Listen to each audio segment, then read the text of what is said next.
How you doing, everybody? It's your boy Wardy, and as you can see, we're back at it talking about the Amazings, and yes, we're back at it doing our latest trade target breakdown, this time with a heavy emphasis on the reliever front. But if you haven't checked out our previous content over the past couple days, highly implore you all to do so. First and foremost, we have our latest video, which is on the Mets picking up from the San Francisco Giants southpaw reliever Alex Young, everything that there is to know about him. Check that video out, along with our initial trade targets video from a couple days ago that's almost at 10K views. Thank you all so much for that. Continue to check it out in case you haven't already. But we have not discussed a boatload of different reliever options outside of that previous content. And today's video, we're going to go over not one, not two, not three, not four, not five, but yes, 6 relievers that could be had here for the Mets leading up to the trade deadline as David Stearns looks to continue adding to said bullpen. What relievers are this and why do they make sense for the Mets for more reasons than one? That is what we're going to break down in today's video, but make sure to smash that like and subscribe button if you haven't already. And shout out to our mates and sponsors at MLB and BetUS. Check them both out. Links down below in the description as always. A little bit more on BetUS later in today's discussion. But let's kick things off with the Baseball Savant page that you see there. And if you guys have been studying the potential trade fits for the Mets by the deadline, you might know this reliever. But in case you don't, let me enlighten you on everything that you guys need to know on, yes, our number 6 pick in no true particular order with our first couple at least here. That's going to be, yes, Carlos Estévez. Estévez has been a hot commodity of a discussion that I've seen from many Mets fans over the past couple weeks. Estévez, of course, on the LA Angels, which means he's not going to be on the Angels beyond the trade deadline, as we know, because they're not going anywhere this year. Surprise, surprise. And 31 games, 31 innings, a 2.6 ERA, a 2.55 expected ERA, a 3.04 SI ERA, 31 strikeouts in 31 innings. Very strong K per 9 there for Estévez, who's on a 2-year, $13.5 million deal, roughly $7 million AAV that the Angels threw out to this guy, and he is 100% going to be traded by the deadline. And as you guys can see from the Baseball Savant numbers there, he is looking very good in the fastball velocity category, one of the biggest flamethrowers among all relievers Major League Baseball in the 88th percentile there. Expected ERA is literally one of the best, at least 90% if not higher. Expected batting average right around 88 as the same. Then we get into the K percentage, the walk percentage, tremendous numbers all around with Estévez, but it's about sustaining this production because he has been absolutely lights out this season. And because he's been lights out and because he's under team control beyond just a season, he will come at a fairly decent price, and that's going to be an interesting one for David Stearns to evaluate. But a little bit more here on what exactly you're getting in someone like Estévez and his game. When we look at the K per 9 to walk per 9 ratio, that's always something that stands out to me with relievers. And so far this season, he has a 9 K per 9, which is a dip from last year where he was around 11.2, but a 1.16 walks per 9. Tremendous walk per 9 numbers, minus not even a 0.9 home run per 9 this season. And Carlos Estévez, he has been absolutely nails and would do wonders for the Mets as a true setup option for them. Is he going to be a bit more costly than some other relievers in today's video? Absolutely, and that's why I have him to start the discussion. A great flamethrowing arm that touches 100, but doesn't really have any other true put-out pitch. He's very reliant on that fastball, similar to Edwin Diaz, and that slider doesn't grade out nearly as good as Edwin's, for example. So when you have a guy that's very fastball heavy, you got to make sure that pitch is working, because when it's not working, you're going to be batting practice. So for the Mets and David Stearns, it's not about how talented Estévez is and taking on that contract, which would be very easy for Steve Cohen and David Stearns, but rather their willingness to potentially part ways with some young capital in return for a reliever that's going to be more costly than some other names out there by the deadline. But no less, Carlos Estévez, certainly a name to keep an eye out, a flame-throwing right-hander that would do wonders for the Mets as a true setup option to Edwin Diaz. But now let's go from Carlos Estévez to our next pick, and we are going to have, yes, you guessed it, it's going to be Colin Poche. Yes, I know you're probably wondering, who is Colin? It's a Tampa Bay Ray pitcher. That's red flag number 1. Wardy, we cannot be talking about this guy because if he's coming from the Tampa Bay Rays, that means that we're going to get scammed. Something's not going to go in our favor. Well, the Mets did just trade with the Tampa Bay Rays over this past week or so for Phil Maton, a reliever that was having an up and down, wishy-washy year in Tampa. Great over his past 12, 13 outings, but prior to that was up and down and was getting paid a decent amount this season. So they're like, you know what? We don't don't need to keep him. Let's just part ways with him for cash or a player to be named later. Now enter Colin Poche, who's a very interesting option as a reliever fit for the Mets that, again, can kind of replace a Jake Diekman type when it comes to the reliability in said pen, because Poche this season has been looking absolutely fantastic. We're looking at a 3.24 ERA, a 4.07 expected ERA, just over a 1 whip, is under team control until the 2026 offseason, making $2.37 million this year in Poche. And what I love so much about him right away, and a huge shout out to my good friend and pitching contributor on the channel, Isaac Groffman, for the intel here. Poche in particular is very rare because he profiles pretty similar to a guy like Nate Lavender, and it's not only his windup, but also his ability to have his fastball, which sits right around low 90s, to really come off looking 94, 95 plus because of the late rise it finds itself having. It is very, very deceptive, and because of the great extension that he has with his pitches, that allows that long extension and that ability for a soft tossing lefty to really profile looking better than what he's currently throwing at you. When looking at the arsenal approach, you got the simple 1-2 punch. You got the 4-seam fastball and the slider. The 4-seam sits right around 91 miles per hour, and that's a good portion of his arsenal, roughly 70% of the time, to the slider around 83 here. And as you guys and gals can see, if I didn't pull it up already with the Savant numbers here just for a second, you can see that the extension, again, absolutely elite, gets so much extension with that overall arsenal and his release point. And none of the other expected numbers are great there that you'll see through Savant, but it's about getting outs and getting quality outs. Poche has a great ability to not only get lefties out, but he can get righties out at a solid rate too. It's not going to cost you, say, an arm and a leg like certain other high-profile relievers are going to cost you. A crafty southpaw option for David Stearns to consider beyond the recent acquisitions of guys like Matt Gage, and also that we saw in Alex Young earlier today at the time of me recording this, that being July 17th. Not sure when this video is going to come out just yet. All I know is the Mets are definitely going to be looking for more reliever options, lefties especially, and are calling as the latest example of an arm for David Stearns and the Mets brass to find themselves considering. But now let's jump from Poche onto a reliever that I would absolutely love to see in Queens. I'm going to be quite frank. And this is a guy the Mets were connected to last offseason. I want to know, I'm going to give you guys a second. Look at that Baseball Savant page. Figure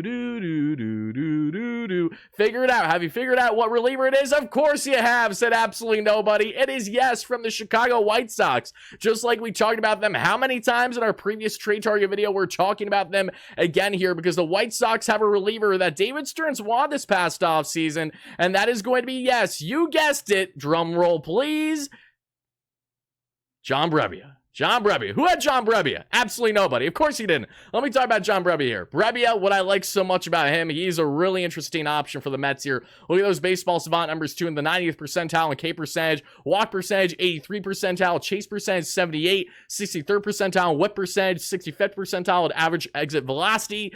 We look 85th percentile in fastball run value. Brebbia is a match made in heaven here for the Mets as, again, a guy that has the simple 1-2 punch with the fastball and the slider, something that we see pretty common in this Mets bullpen. But just like why David Stearns tried to acquire him this past offseason, it still holds true because Brebbia profiles really well and has had some terrible luck that we have seen with the Chicago White Sox. This season, in 42 games and 38 innings pitched, a 4.5 ERA, a 4.2 expected ERA, a 2.72 SIRA, which is pretty impressive because it tells you what he can control. He's a much better pitcher than what the baseline numbers are initially telling you. A 1.16 whip and 48 strikeouts, and again, 38 innings. So he's averaging over 11 K per nine this season to a measly 2 or so walks per nine. John Brebbia with the electric fastball that we see when it's right, when it's working. And I shouldn't even say overly electric there on the heater. Shame on me for really saying that. The 4-seam fastball is pretty average. It sits right around 94, but it can top out a little bit higher than that. The slider, which he throws more than anything else in that 1-2 punch of an arsenal, sits right around 83. And a little bit more about Brebbia, which certainly profiles well.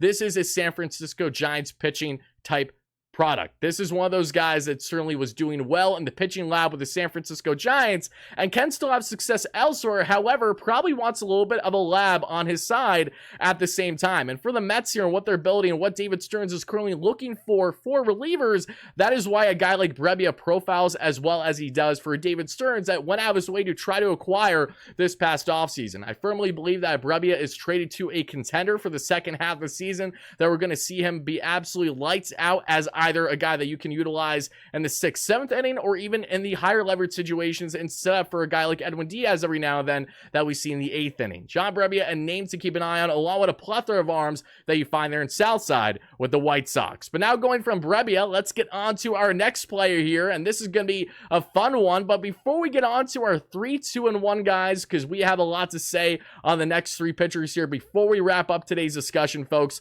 let's take a quick word to hear from our amazing sponsor that you guys and gals know very well. And if you haven't already, you better listen up now, because when it comes to building with the best sportsbook for all your sports betting needs, there's no better place, there's no better website to return rather than, yes, BetUS. And BetUS, who has you covered all your sports betting needs, check them out today by clicking the link down below in the description. That way you too get 125% bonus, and not your first, not your second, but your first 3 deposits. And as you guys can see here, we're going to take a look at the baseball slates. No, not upcoming games, because we don't have games for a couple days still. However, we're going to take a look at the MLB season awards, and there's 2 in particular I want to highlight with you all today that just seem like perfect bets to at least throw some dollars on should you wish. First is the American League Cy Young Award winner. Currently, the money line favorite is Tarek Skubal by a whopping -130. No other pitcher comes close outside of Corbin Burns at +280, but Garrett Crochet, who's the leading candidate to win the Cy Young right now in the AL, the only reason why he's not higher here is because of how many innings he's expected or not expected to pitch in the second half, and also not knowing if Garrett Crochet is going to be traded or not. But if he is traded, I have a sneaky feeling he's going to stay in the AL and pair up with a guy like Corbin Burns with the Baltimore Orioles. So I'm absolutely taking those odds. Garrett Crochet, a flame-throwing young southpaw who I would love to see in Queens. That's just $5 to win 125. Oh, we're placing that every single day of the week and on Sundays. And then we look at also the National League Cy Young. Zach Wheeler is a money line favorite at +150, along with the money line favorite in Chris Sale at +125. But Logan Webb is being slept on heavily for a guy that's bound to have another big second half of the season. This will be foolish not to at least sprinkle some dollars on, so we're going to do exactly that for Mr. Logan Webb. That's 5 to win 125 as well. Good luck to you all that tail, and make sure you bet responsibly with our great friends here at BetUS. But to hop back into this discussion now, we talked about John Brebbia. Again, a very solid reliever option that has great tunneling with his fastball that becomes very deceptive to those opposing hitters. Now let's switch from Brebbia and get into our next pitcher here, and this is a guy that, based on the Savant page, let's pivot that first. Let's see if you guys and gals can figure it out for the first couple seconds before I tell you who it is. That's the Savant page that we're currently looking at. Expected ERA and expected batting average, fantastic, one of the best in Major League Baseball. However, all the other pitches, they fluctuate quite a bit. Chase rate at 71%, K percentage at 65%, walk percentage a little below average at 31%, doesn't induce ground balls much, doesn't induce extension much, not induced, but doesn't have much extension on his pitches. This is definitely a guy that's looking for a little bit more in the swing and the miss, and also those flyouts.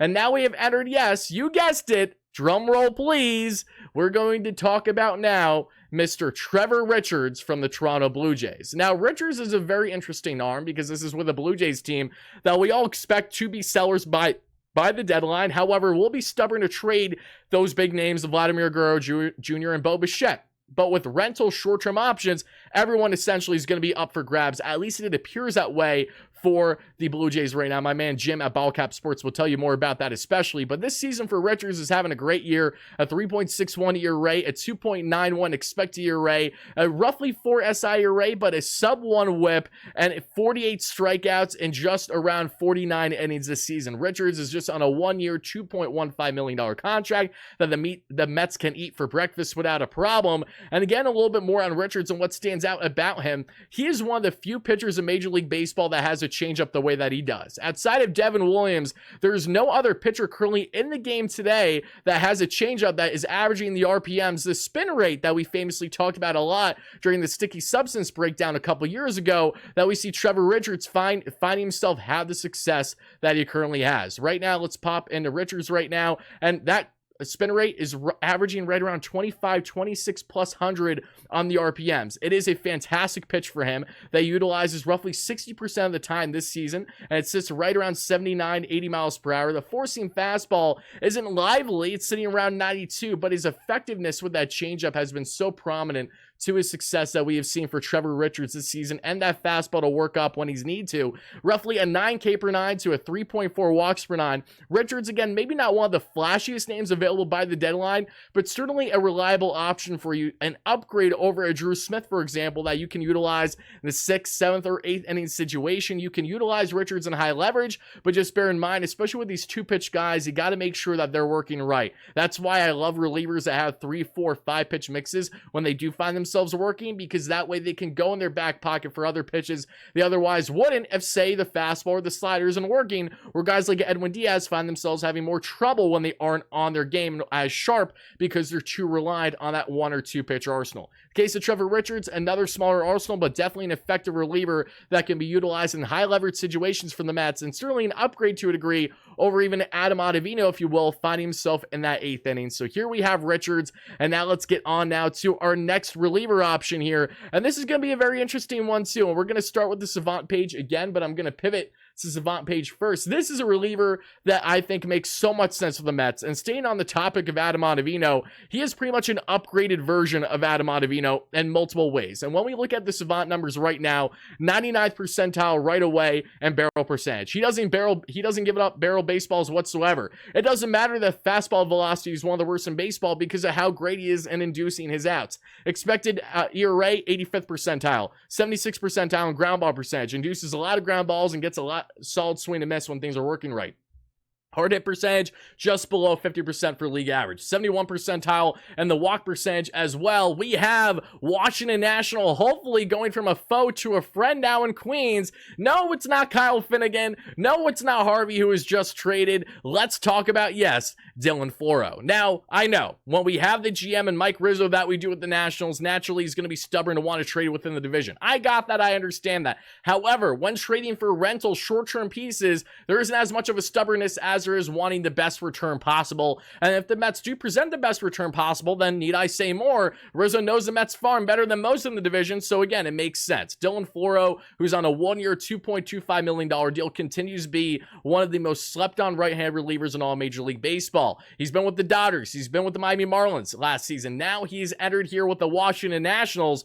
Floro would be a beautiful setup option, a true upgrade over an Adam Ottavino. And yes, Floro is in fact the oldest looking 33-year-old. I thought he was like Adam Ottavino's age at 38, 39, but I was completely wrong here. And when we break down a bit more on Floro, what stands out about his arsenal, what stands out about his game here, let's talk about exactly that, because there's a couple things I like a lot about Dylan Floro. One is reliability. These are one of these veteran right-hand relievers that seem to continue to get better, a fine wine with age. 47 innings this season, a 2.11 ERA, a 3.10 expected ERA, just over a 1 whip, a 2.31 FIP, and 38 strikeouts in those 47 innings. So again, Floro isn't as much about truly a dominant strikeout pitcher as he is when making sure that he can induce those ground ball outs and making sure that he's not walking everyone their mother. Because this season, the K rate has dropped from around a 9 to a 7.28. The walks, however, looking strong at just 2.3. So still around a 5 or so on the ratio there from the K per 9 to the walk per 9. And this is a Floro that has been there, done that all throughout his career. That's why he has a career 3.26 ERA,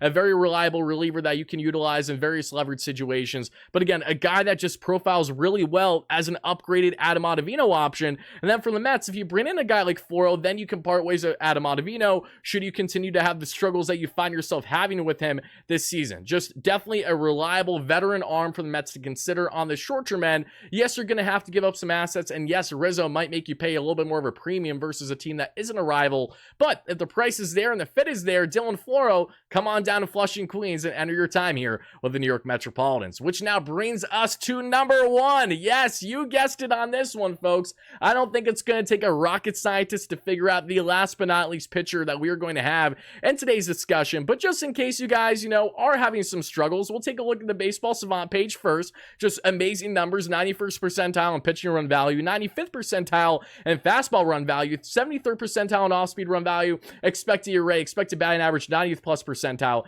83rd percentile in whip percentage, K percentage, 99 percentile. No one is striking out batters better on average, K per 9, than this pitcher right here. Walk percentage right around league average, 80th percentile barrel percentage, 80th percentile in ground ball percentage, hard hit percentage at 33%, percentile, but that's okay. Guys, let's talk about the former friend, now foe. Let's make him a friend again. Let's make the reunion happen if it is at all possible, if it is at all feasible. Yes, David Robertson, come back to Queens. We miss you, baby. And I'll be the first to say that I said not long ago, David Robertson to the Mets is not happening because of how much he's going to cost you. And I still stand by that to a degree. David Robertson is number one on our list today because I do believe that he is the least likely for the Mets to land, similar to how he formatted our previous trade target video, if you haven't caught my drift by now. David Robertson, who was fantastic during his time with the Mets last year, prior to being traded to the Miami Marlins, of which the Mets got a nice prospect return at the time, including a guy like Marco Vargas, now entered this year on an $11.5 million contract, and he is living up to the hype and then some in David Robertson. Just look at the numbers this year. At 39, the guy still throws his disasterly cutter, one of the best in Major League Baseball, the same velocity right around mid-90s as he has over a decade ago. A fine wine, similar to we just discussed, but so much better. Look at the numbers here. 40.2 innings, a 2.88 ERA, a 2.83 expected ERA, just over a 2 SI ERA, a sub-1 whip, a 2.2 FIP, 63 Ks throughout that span. Yeah, in case you're wondering just how good David Robertson has been in his first year that we have seen now with the Texas Rangers, he has been ridiculously good. And as you guys can see, I'm panning to Fangraphs right now. Look at that K per 9 with me. 13.5 K per 9 to a 2.66 walks per 9. That just simply isn't fair. And we would be dying for something to that degree in this bullpen. We would even take, obviously, Kirby Yates, too, has been dominant in his own right for the Texas Rangers this year. But D-Rob, who has a New York experience, who knows what it takes to win New York during his long time as a New York Yankee and his short stint with the Mets last year, where he clearly did not want to be dealt. And that was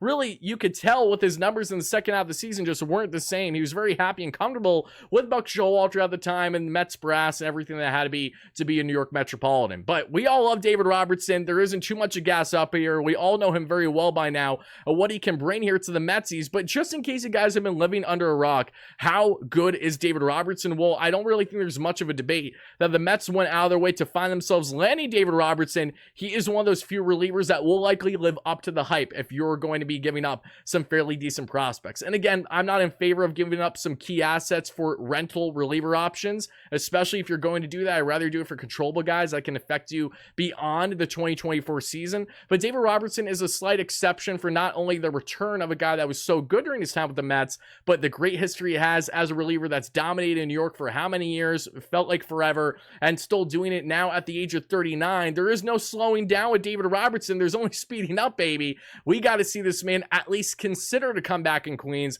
Even the Mets don't land him because, say, the Rangers are stubborn and don't become complete sellers by the deadline. There's still a lot of time. There's still a couple weeks for them to make sure that they can be right in the thick of the wild card hunt. I mean, you don't want to trade away these rental assets. However, if they are going to trade away these relievers, be on the lookout. It's hard to not envision David Stearns at least giving them a call to see what could be had with a potential reunion with a veteran right-hander that's taken the league by storm yet again, and David Robertson. But Mets fans, that is going to do it for today's video. I want to thank you all so much for watching. Let me know your biggest takeaway down below in the comments. Which reliever stands out the most to you and why?